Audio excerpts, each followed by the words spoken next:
सूची महाराज वर्णन गर्नुहुन्छ। सुतोवाच हे सौनकजी, देवर्षि नारदको पूर्वजन्मको प्रसङ्ग र उहाँले गरेको साधनाको कुरा सुनेर सत्यवतीका छोरा भगवान वेदव्यासले नारदजीसँग फेरि प्रश्न गर्नुहुन्छ। यो श्रीमद् भागवत शास्त्र कस्तो छ भने प्रश्नमाथि प्रश्न मात्रै गर्दा गर्दै 7 दिन बितेको छ।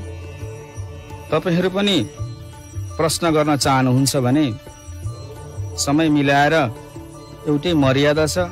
व्यासजी उठिसकेपछि मात्रै प्रश्न गर्ने भागवतको मेन अधिकार छ। त्यसकारणले गर्दा कथा वाचन गरिरहेको बेलामा प्रश्न गर्न चाहिँ हुँदैन भन्ने कुरा शास्त्रले आफ्नो मर्यादा बताएको छ। तपाईले व्यासीहरू जब कथा बनिसकेपछि त्यसपछि तपाईमा चाहना जिज्ञासा भयो भने तपाईले प्रश्न गर्न सक्नुहुन्छ। त्यो पनि व्यास गतिबाट बाहिर बसिसकेपछि अनि मात्रै तपाईहरूले प्रश्न गर्न सक्नुहुनेछ। यस्तो यो श्रीमद् भागवत शास्त्र छ, जहाँ चाहिँ भगवान व्यास भगवानकै रूप भनेर व्यासाय विष्णु रूपाय व्यास रूपाय विष्णवे नमो वै ब्रह्म हृदय वासिष्ठाय नमो नमो भनेर चाहिँ हाम्रा शास्त्रहरूले भनेका छन् कि व्यास नै विष्णु भगवानको रूप हुन्छ। जब व्यासगतिमा भगवान श्रीमद् भागवत महापुराण वाचन गर्ने अवस्थासम्ममा व्यास भगवानको रूप मानिन्छ। त्यस कारणले गर्दाखेरि भगवान स्वरूपलाई हामीहरूले जब गद्दीबाट बाहिर निस्केपछि मात्र प्रश्न गरिन्छ। त्यस्ता कारणले यहाँ वेदव्यासजीले फेरि भन्नुहुन्छ, हजुरको ज्ञान उपदेश गर्ने महात्माहरूले पनि हजुरलाई बाल्य अवस्था नै छोडेर गएपछि हजुरले के गर्नुभयो त? अब बाल्य अवस्था छोडेर गइसकेपछि हजुरले के गर्नुभयो? हे स्वयम्भू नारदजी, हजुरले आफ्नो बाँकी रहेको उमेर कसरी बिताउनु भयो? मृत्युको समयमा कुनै तरिकाले आफ्नो शरीर त्याग गर्नुभयो कि भनेर फेरि प्रश्न गर्नुहुन्छ। हे देवर्षि भनेर कालले सम्पूर्ण वस्तुलाई नष्ट गर्दछ, तर त्यस कालले नि हजुरको पूर्वकल्पको स्मृतिलाई किन नष्ट गरेन? नारद मुनि भन्नुहुन्छ, मलाई ज्ञानको उपदेश गर्ने महात्माहरू मलाई छोडेर अन्यत्र गएपछि बाल्यवस्थामा रहेको मैले आफ्नो बाँकी जीवन यस्तो प्रकार व्यतीत गरेँ जो कि मेरो आमा एक मात्र आमाको छोरो थिए। त्यसपछि मेरो आमा अल्पबुद्धि भएकी नारी र अरूको घरको दासी हुनुहुन्थ्यो। उहाँ बाहेक अरू मेरो केही सहारा थिएन, केही पनि थिएन ममा। त्यसैले मेरो आमाले मलाई नै ज्यादै माया गर्नुहुन्थ्यो। त्यो त आफ्नो आमाले छोरालाई जसले पनि माया गर्छ, तर पनि मलाई आमाले माया गर्नुहुन्थ्यो। मेरो आमाले सधैँ मेरो जीविकाको लागि चिन्ता गर्नुहुन्थ्यो, परन्तु पराधीन हुनाले उहाँले मेरो लागि केही पनि गर्न सक्नु भएन। जसरी कठपुतलीले नचाउने मान्छेको इशारा अनुसार चल्दछन् भने त्यसै गरी यो सम्पूर्ण संसार नै ईश्वरको अधीनमा छ। त्यसैले त भनिएको छ नि, वसुदेवं सुतं देवं कंसचाणूर रमर्दनम देवकी परमानन्दम कृष्ण वन्दे जगद्गुरु। जगतको गुरु नै उहाँ नै हो। एक क्षणभरमा उहाँ चाहिँ हाँस्नु भयो भने सृष्टिको सृजन गर्नुहुन्छ, एकछिनमै रिसाउनु भयो भने सृष्टिको प्रलय गरिदिनुहुन्छ। त्यसैले त उहाँको नाम कृष्ण भनिन्छ। कृष्ण भन्दाखेरि जिउरो पनि उल्टिन्छ। राम भन्दा आरामले भन्न सकिन्छ। त्यसै कारणले गर्दा राम चरित्र परम पवित्र, कृष्ण चरित्र परम विचित्र। कृष्ण भन्दा पनि जिउरो उल्टिन्छ। त्यस कारणले गर्दा यो राम भन्दा आरामले भन्न सकिन्छ। यस्तो चाहिँ पावन पवित्र श्रीमद् भागवत महापुराण शास्त्र छ, जसले सुन्नाले मात्र पनि भक्ति र ज्ञान र वैराग्य प्रकट हुन्छ। यहाँ योग र क्षेम भनेर मानिसले आफ्नो लागि चाहिन्छ भनेर संग्रह गर्नु वस्तु र तिनको सुरक्षाको विषयमा गरिने चिन्तालाई लिएको छ भने अप्राप्तस्य प्राप्त योगः प्राप्तस्य संरक्षण क्षेमः, अर्थात् अप्राप्त वस्तुको प्राप्ति योग हो र प्राप्त वस्तुको संरक्षण क्षेम हो। अरू व्यक्तिले आफ्नो योग क्षेमको चिन्ता स्वयं गरे पनि त्यो पूर्ण हुन सक्दैन, तर भगवानका अनन्य भक्तहरूले भने आफूले आफ्नो योग क्षेम चिन्ता गर्दैनन्, आफै वहन गर्दछन्। अनन्य भावले भगवानको भजन गर्ने व्यक्तिको योग क्षेम भगवानले नै वहन गर्नुहुन्छ। मेरो अवस्था पनि केवल 5 वर्षको थियो। नारदजी महाराज भन्नुहुन्छ म 5 वर्षको थिएँ, मलाई कुनै ठाउँ र समयको सम्बन्ध पनि केही थाहै थिएन। त्यसैले आफ्नी आमाको स्नेह बन्धनमा बाँधिएर त्यही ब्राह्मणको बस्तीमा बसिरहे। एकदा निर्गताम गेहात दुहन्तिम निशिगाम पथि सर्पो दशतपदा स्पृष्टः कृपाणम कालचोदितः। एकदा भनेको एक दिन, निशी भनेको रात्रिको समयमा, गाम भनेको गाई दुहन्ती दुनी समयको लागि घरबाट बाहिर निस्केको थिएँ। अनि निस्किने बित्तिकै बाटोमा कालले पठाएको सर्पलाई आमालाई घुँडामा कुल्चिन भएछ।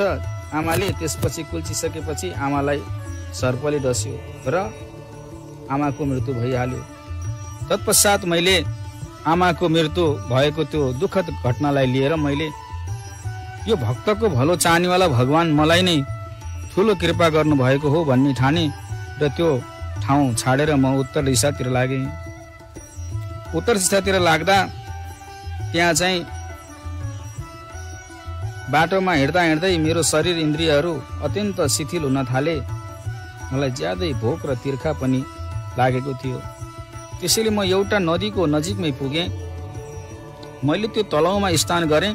तत्पश्चात आचमन र जलपान गरिसकेपछि थकाइ हटेपछि त्यो निर्जन वनमा फेरि पिपलको फेदमा आसन लगाएर बसेँ। मैले महात्माहरूबाट जे जस्तो सुनेको थिएँ कि महात्मा पनि कस्तो हुन्छ भने सन्त हृदय नवनीत सबाना, महात्मा भएर पनि नौनी जस्तो माखन भनेको नौनी जस्तो चाहिँ कोमल मन हुन्छ जसको हामीले चाहिँ नौनी भन्छौँ। त्यही नौनी खानको लागि भगवानले चाहिँ माखन चोर लीला गर्नुभयो। हामी नेपालीमा नौनी भन्छौँ भने हिन्दीमा चाहिँ माखन भन्छौँ। हो त्यस्तै किसिमको भगवानले जसरी बिग्रेको मनहरूलाई चोरेर चाहिँ मनलाई सुन्दर बनाइदिनुहुन्छ, त्यस्तै किसिमको सन्तहरूले पनि जब आफ्नो शिष्यहरूलाई सुन्दर मन बनाइदिने सुन्दर भावना भगवानप्रति चाहिँ लगाइदिने भएको कारणले गर्दा सन्तहरूलाई नै सन्त हृदय नवनीत समान भनेर भनिएको छ। सन्तको मन पनि नौनी जस्तो कोमल हुन्छ।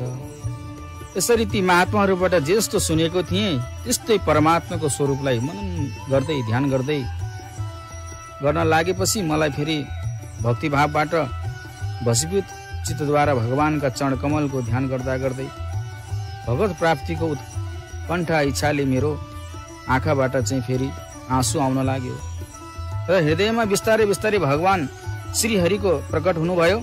त्यसपछि फेरि वेदव्यासी मलाई फेरि त्यो समयमा प्रेम भावको अत्यन्त उद्रेकद्वारा मेरो शरीरमा रोमाञ्च पैदा भयो। घरि हाँस्ने घरि रुनी भने जस्तै वैराग्य उत्पन्न भयो। हृदयमा अत्यन्त प्रसन्नता भएपछि आफ्नो र आफूले ध्यान गर्ने परमात्माको समेत केही भान नहुने गरी म आनन्दको बाढीमा तुरुलमा डुबेँ। तत्पश्चात मैले यो श्रीमद् भागवत महापुराणलाई स्मरण गरेँ। भगवानको त्यो अवनिर्चीय स्वरूप समस्त शोकलाई नाश गर्ने र मनलाई प्रति अत्यन्त लोभाउने खालको थियो। अकस्मात त्यस स्वरूपलाई नदेख्दा फेरि म विभल भएँ। मेरो मनमा अत्यन्त दुःख हुँदा मेरो मन आसनबाट जुरुक्क उठ्यो। भगवानको त्यो रूप फेरि दर्शन गर्ने इच्छाले मैले मनलाई पनि अति एकाग्र गराएर दर्शन गर्ने धेरै प्रयास गरेँ। तर पनि मैले त्यो रूपलाई फेरि देख्न सकिनँ। व्याकरणमा नि बताइएको छ कि देख्दा देख्दै लोप हुनेलाई तस्य लोप भनिन्छ भने, त्यस्तै गरी पछाडि गएर लोप हुने प्रसक्त दर्शनम लोप भनेर भनिन्छ। त्यस्तै गरी भगवान देख्दै देख्दै उतिखेर लोप हुनुभयो। म अतिप्त झैँ भएर आतुर भएँ। यस प्रकारले निर्जन वनमा बसेर भगवानको दर्शनका लागि प्रयत्न गरिरहेको मलाई बाणीका विषयका नभएका कारणले भगवानले गम्भीर मधुर बाणीले मेरो शोकलाई शान्त गरिदिनु भयो। ए बाबु, यस जन्ममा तिमीले मेरो दर्शन गर्न सक्दैनौ। जसको वासना पूर्णतया शान्त भएको छैन भने त्यस्ता भोगीहरूले मेरो दर्शन गर्न पाउँदैन, सक्दा पनि सक्दैनन्। म उनीहरूको अगाडि प्रकट पनि हुन्न। भगवान भन्नुहुन्छ, निर्मल जन सो मोहि पाव, मोहि कपट छल छिद्र नभाव। जो निर्मल अन्तकरण भएका, जो भगवान प्रति प्रेम राख्छन् भने त्यस्ता प्रति म प्रकट हुन्छु र पूर्व जन्मको विषय वासना चिप्केको छ भने उसलाई यो जन्ममा तिमीलाई हुन्न, अर्को जन्ममा तिमीलाई दर्शन दिन्छु भनेर नारदजी महाराजलाई भनिबक्सियो। मैले एकपटक जो मेरो स्वरूपको दर्शन दिएँ त्यो तिम्रो हृदयमा मलाई प्राप्त गर्ने इच्छा जगाउनको लागि दिएँ हे नारद भनेर भगवानले भन्नुहुन्छ। मलाई प्राप्त गर्ने इच्छा राख्ने साधकले पनि बिस्तारै हृदयका सम्पूर्ण वासनालाई त्यागिदिन्छ। त्यस्तो किसिमको यो जब चाहिँ प्रभुको जसले चरण स्पर्श गर्दछ भने जसरी चाहिँ भगवान श्रीकृष्ण जब कारागृहमा प्रकट हुनुभयो त्यो समयमा जब चाहिँ भगवानले लाई लिएर वसुदेवजी गोकुल जान लाग्नुभयो, त्यही बेलामा जब जीवले परमात्माको स्पर्श गर्छ भने त्यो अवस्थामा चाहिँ भगवानको कृपा हुन्छ। त्यस्तै कृपा अब पहरेदारहरू सुतिरहेका छन्, त्यो बेलामा चाहिँ आपसे आप चाहिँ हत्कडी पनि खुल्यो र भगवान श्रीकृष्णलाई लिएर गोकुल जानुभयो। त्यस्तै किसिमको व्यक्तिले जबसम्म परमात्माको स्मरण गर्दछ तब त्यसका करोडौं जन्मका पापहरू नष्ट भएर जान्छ, विषय वासनाहरू नष्ट भएर जान्छ हे नारद। त्यसै कारणले गर्दा जीवले एकचोटि मात्र भगवानलाई स्मरण गर्नलाई यो फल प्राप्ति हुन्छ भने यो अकल्पनीय सन्त सेवाबाट तिम्रो चित्तवृत्ति ममा स्थिर भएको छ। अब म तिमी यो शूद्र कुलमा उत्पन्न प्राकृत मलिन शरीरलाई छोडेर मेरो पार्षद भएर जन्मिने छौ। मलाई प्राप्त गर्ने तिम्रो निश्चय ममा परिवर्तन आउने छैन। समस्त प्राणीको प्रलय भइसकेपछि म तिमीलाई मेरो स्मृति भइ नै रहनेछ भनेर यहाँ भगवानले भन्नुहुन्छ यता नारदजी महाराजलाई। नारदजी महाराजलाई भनिसकेपछि यता गएर आकाशवाणी हुन्छ। अव्यक्त सर्वशक्तिमान भगवान परमात्माको यति भनेर चुप लाग्नु भयो। यसरी भगवानको कृपा प्राप्ति गरेको मैले यो सर्वश्रेष्ठ परमात्मालाई आफ्नो शिर झुकाएर प्रणाम गरेँ। त्यसपछि मैले मेरो हृदयबाट इच्छा घमण्ड र ईर्ष्या त्यागेर कति लाज नमानिकन भगवानको अति रसमय र परम मंगलमय मधुर नाम र लीला चरित्रहरूको स्मरण गर्न लागे। यस प्रकारले आनन्दपूर्वक कालको प्रतीक्षा गर्दै पृथ्वीमा विचरण गर्न लागे। यसरी भगवानको कृपा भएपछि के हुँदैन। जहाँ पर कृपा राम की होई वहाँ पर करही नि कोही, गोस्वामी तुलसीदासजी भन्नुहुन्छ। त्यस्तै किसिमको जीवले जबसम्म परमात्माको कृपाको बिना एउटा पानी पनि पिउन सक्दैन। मैले गरेको म गरेको म भन्ने शब्द जीवले जबसम्म गर्दछ भने तबसम्म उसलाई कहिले पनि भगवत प्राप्ति हुँदैन, भगवान कृपा पनि हुँदैन। सबै ईश्वरले गरेको हो, म पनि ईश्वरको हो, यो शरीर पनि ईश्वरको हो, मैले लगाएको चिज पनि ईश्वरको हो भन्ने जबसम्म भान हुँदैन तबसम्म जीवको कहिले पनि कल्याण हुँदैन भनेर यता फेरि व्यासजीसँग यस्ता प्रकारले भगवानको कृपा बिना केही पनि हुनेवाला छैन, पत्ता पनि हलिँदैन। जब जीवले भगवानलाई स्मरण गर्दैन त्यो जीव के को लागि, जब हृदय शुद्धि हुँदैन त्यो के को लागि। हामी मानव भएर पनि भगवानको चिन्तन गर्दैनौँ भने त्यो कुनै मानवता भएन। विश्व प्राप्तिको आसक्ति जबसम्म जीवले हराउँदैन तबसम्म भगवान श्रीकृष्णमा समर्पित हुँदैन। त्यसै कारणले भनिएको छ येनु केन उपायन तेन कृष्ण निवेश। कुनै पनि उपायले भगवानमा रति हुनु, भगवानमा प्रेम हुनु, भागवतको प्रतिपाद्य विषय नै यही रहेको छ। आदरणीय सज्जनबिन, तपाईहरू बागेश्वरी एफएम मार्फत यो श्रीमद् भागवत विगंगा परिचित भनेर श्रवण गर्नु भएको छ। म सुखदेवजी भएर हजुरहरूलाई सुनाइरहेको छु।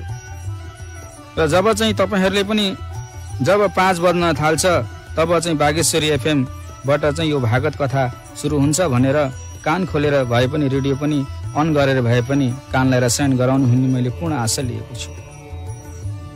समय 7 दिनको छ र यो 365 दिनको प्लानिङ नगरौं। जीवन जिउने कला सिकाउँछ भागतले, मृत्युलाई सुगन्ध बनाउने कला सिकाउँछ भागतले। पहिलेको सत्रमा पनि तपाईहरुको माझमा मैले वर्णन गरिसके। देहान्त काले तुमसा मुन्ने हो मुरली बजाते मनको लुभाते। दुर्योधनको पालामा जुन खाएको जो शरीर थियो, बाणले चाहिँ बेउचार भएका चाहिँ भीष्म पितामह, बाणले को चाहिँ सैयामा सुतेका, ती कति चाहिँ दुःख कष्ट भयो होला। सबै शरीर पाल पारिदिएको छ बाँडी बाँडबाट, त्यो रगत झरिरहेको छ।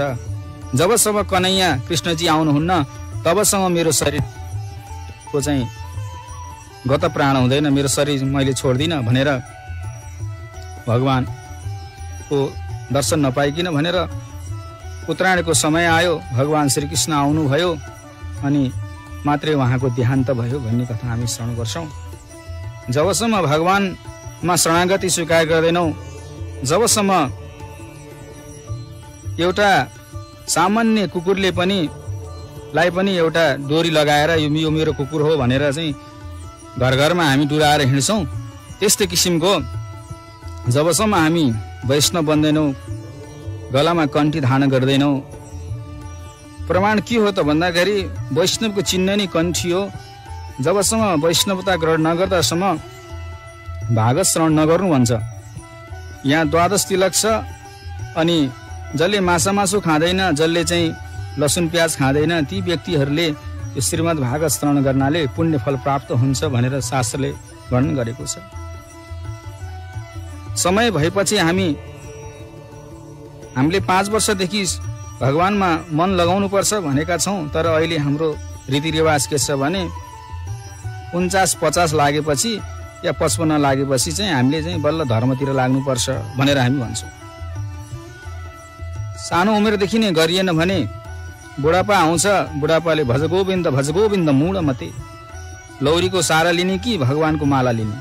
समय गइसक्यो अनि समयलाई चिन्दैनौ भने त्यो समयको कुनै मूल्य छैन। त्यस्तै किसिमले हामीले आफ्नो समयलाई हामीले आफै चिन्यौं भने मात्रै भगवानमा रति, भगवानमा प्रेम गर्यौं भने भगवानले हामीलाई पनि अवश्य प्रेम गर्नुहुन्छ। हामी चाहिँ समय आउनुभन्दा पर्वतको छेउमा एकाएकी बिजुली चम्के झैं गरी मेरो सामुन्ने मृत्यु आइपुग्यो, मलाई शुद्ध पार्षदहरू शरीर प्राप्त हुने भएपछि प्रारब्धको कर्म समाप्त भएको हुनाले त्यो मेरो 5 भौतिक शरीर नष्ट भयो। तत्पश्चात मैले कल्पको अन्तमा ब्रह्माजीको दिन समाप्त भएपछि सम्पूर्ण सृष्टिलाई आफू विलय गरे झैं भगवान नारायणमा प्रलयकालीन समुद्रको जलमा सुत्नु भएको थियो।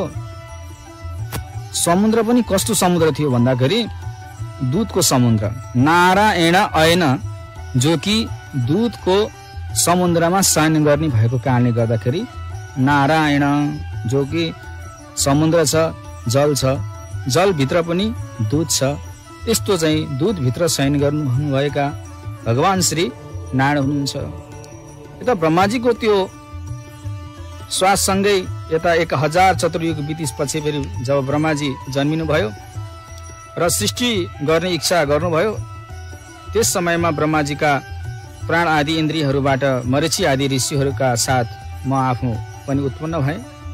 भगवानको कृपाले अहिले म भगवानको भजन गर्दै र आफ्नो व्रत पालन गर्दै तिनै लोकमा र वैकुण्ठ आदिमा समेत भित्र बाहिर बिना रोकटोक भ्रमण गरिरहन्छु, बिना रोकटोक आफै भ्रमण गरिरहन्छु। यस्तो मेरो क्रम चलिरहेको छ। भगवानले दिनुभएको षड्ज उद्भिज आदिको स्वर ब्रह्मा विभूषित वीणा बजाउँदै उहाँको पवित्र लीला कथाहरू गान गर्दै म सम्पूर्ण संसारमा विचरण गर्दैछु भन्दै यसरी चाहिँ देवर्षि नारदले भन्नुहुन्छ। यसरी चाहिँ आफ्नो पूर्ववृत्तान्त देवर्षि नारदले बताउनु भयो। र तपाईहरुको माझमा शुभ बिहानीमा सबैलाई राधेश्याम। तपाईहरु यदि कुनै चिना बनाउनु पर्यो, हेराउनु पर्यो भने हाम्रो वैदिक पूजा सामग्री भण्डार रहेको छ, त्यहाँ सम्पर्क राख्नुहुनेछ। मोबाइल नम्बर रहेको छ 98 499 518। शुभ बिहानीमा सबैलाई राधेश्याम। जय श्री राधेश्याम।